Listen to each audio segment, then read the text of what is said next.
Quick video here today on a Smeg extractor hood. I couldn't find anything about this. It's just to change the carbon filters on these things. This is one where it pulls out and turns on, and you can have it on recirculating or vented to an extract. Well, I don't think it really makes any difference.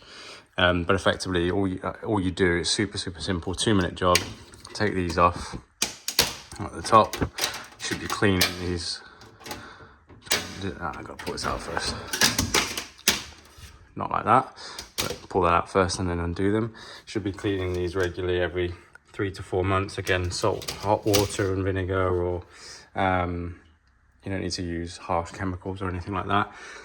Effectively, you've got the extractor fan motor here, and I have just put these on. I forgot to remove them before starting this video, but hey ho, that is a carbon filter on the outside. Should have two. Often these are very similar. You may have one, I don't know for sure, it doesn't really matter, but effectively there's another one here as well.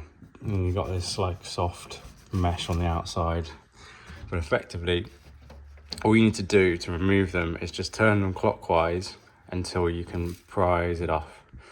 And what you're looking, and the way it works is you've got this little peg or fitting here, what the right word is for that, doesn't really matter, and that locates on this here. So if you've got bought replacements, you just pop the new one back on, locate that against that like this, and then turn. That's all it is. Oh. One on each side. Okay, and you're good as gold.